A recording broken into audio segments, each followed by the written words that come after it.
Hello and welcome back to Life on the Wrist. Hope you're doing well. Today we're going to be looking at an Omega Chronostop with an incredibly cool blue dial that was manufactured in 1969.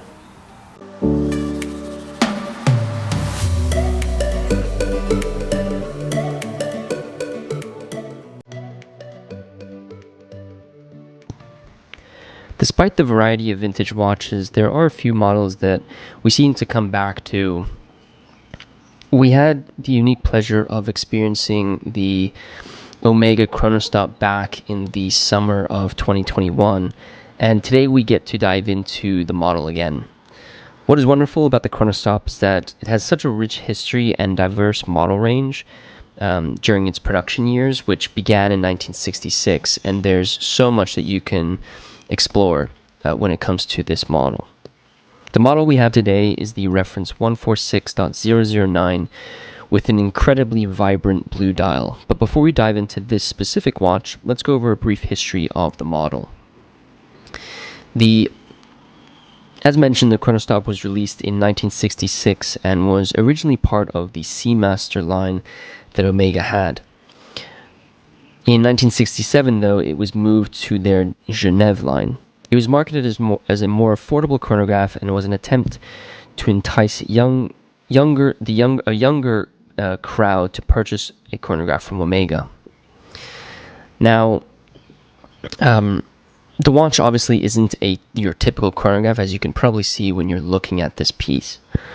You don't have two chronograph pushers like chronographs such as the Speedmaster or El Primero.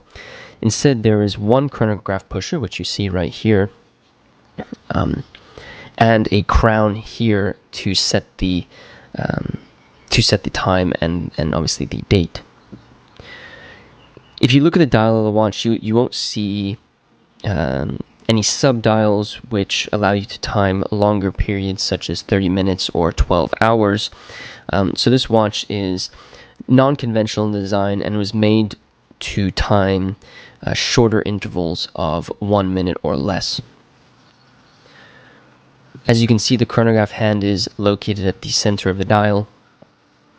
So you basically have the markers around the outside of the watch that you can use to time whatever intervals you are looking to time.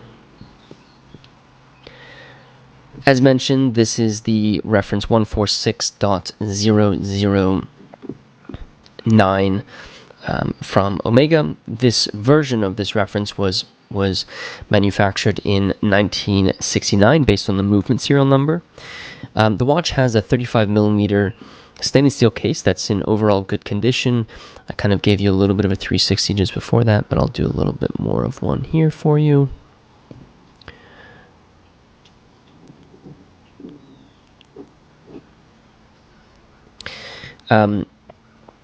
There's obviously signs of wear. You'll see a few scuffs here and there, which is common for watches of this age. As you can see, the lugs of this watch are pretty short. They're fairly sharp though, and in good condition. There are obviously signs of wear.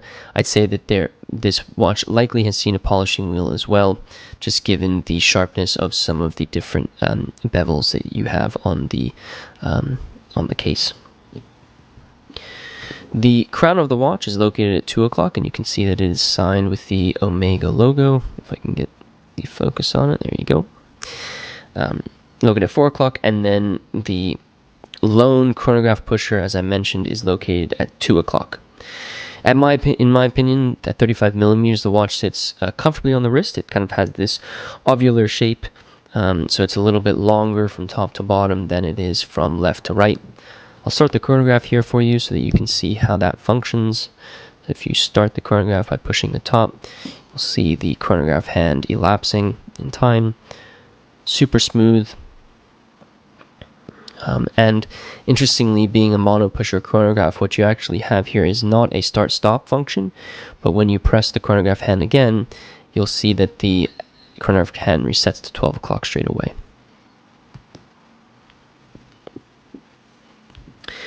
I think one of the best features about this watch is the dial. As you can see, the watch features a really nice blue dial that's in really wonderful condition. It has applied hour markers and Omega logo that are in steel, as you can see. It also has this date window at 3 o'clock that has a steel window around it.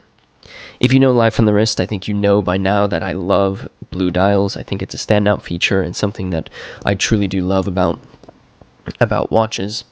The dial isn't textured, so it just comes in this blue tone. But what's really interesting is it somewhat has this sort of grayish blue tone to it, which I think is quite nice. In contrast with this sort of deeper blue strap, I think it has quite an interesting. Oops, I lost focus for you here. Hold on. I think it has quite an interesting color to it, and I think gives a little bit of contrast to the strap color. And in my opinion, gives it a little bit of depth, being this sort of grayish blue tone that I like quite a lot. If you remove the case back of this watch, what you'll be presented with is the caliber 920 manual wind movement, which is a 1-minute chronograph caliber. The watch, there were two sort of calibers that were used in Chronostops. There was the caliber 865, which was launched in 1966 without a date complication, and then this version which is the caliber 920, which features a date complication and was introduced in 1968. The 920 was produced until 1970, and a total of 61,000 units were made during this period. The movement is a 12-line movement with 40 hours of power reserve that operates at 21,600 vibrations per hour, or VPH. If you want to see pictures of the movement, I encourage you to check out the first link in the description of this video, which is a link to the article that we wrote about this watch.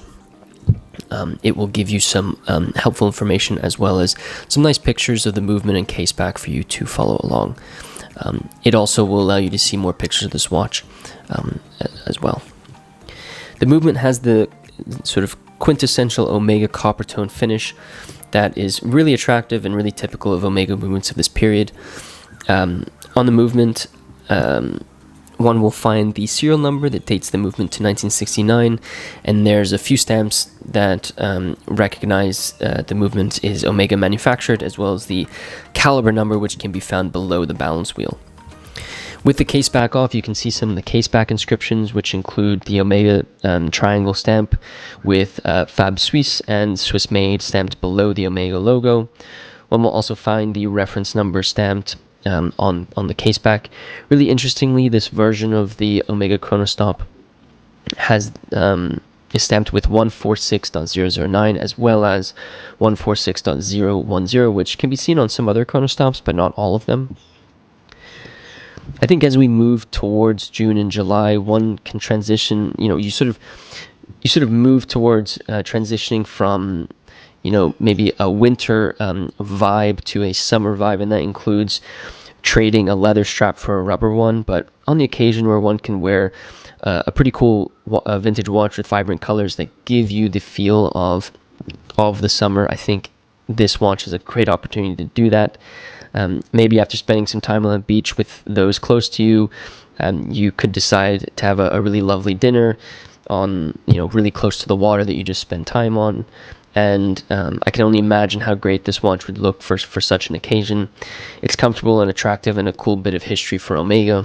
I'll show you what it looks like on the wrist.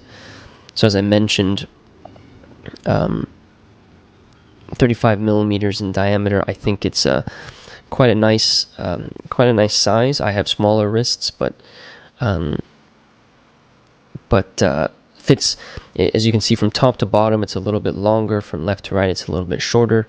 The oval shape is nonetheless really nice, and I like how it fits on my wrist.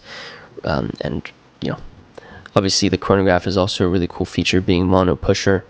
The 1 minute is a bit of a pain, but hey, it's supposed to be the affordable version of a chronograph from Omega, and I think they hit pretty well on that goal. I think that the history of Omega is steeped in chronograph tradition. I think sometimes it's overlooked, but the Chronostop is a really important part of their history, and I think these watches are really special with so much variety in the versions that you can collect and wear for these watches, and I think that can provide a ton of joy to collectors who know what they're looking for. I hope you enjoyed taking a look at this really, really cool Omega Chronostop Geneve, manufactured by Omega, in 1969. It's a stainless steel mono pusher, a 1-minute chronograph that I think is such a cool part of Omega's history, and was an attempt by Omega, as mentioned in the video, to entice sort of younger buyers to purchase a chronograph that was a little bit more affordable than some of the other chronographs that they produced. Two reasons why I love this. First off, I love chronographs, and I think this is an interesting part of the history of chronographs. But two, I'm such a sucker for a blue dial. As you know, the Memocell Yacht Timer was one of the first watches that I ever purchased, and I loved the fact that the blue dial was just so interesting. And this is a pretty amazing sort of grayish blue dial that I think looks really attractive and is such a summer watch. Obviously it's on this leather strap, but if it's a cool evening, as I mentioned, maybe you're sitting by a lake or sitting on a boat enjoying a cocktail with some friends or family, I think it's a wonderful watch for you to have on the wrist, and such a cool part of sort of the vintage watch collecting history. So be sure to check out the first link in the description of this video if you want to see more pictures of this specific watch, including the case back and the 1-minute chronograph, 1-minute chronograph caliber 920 movement. Let me know in the comment section below what you think about this specific piece. I'd love to hear your thoughts. And do you own, my question for today is, do you own an Omega Chronostop? Which reference and when did you get it? Let me know in the comment section below.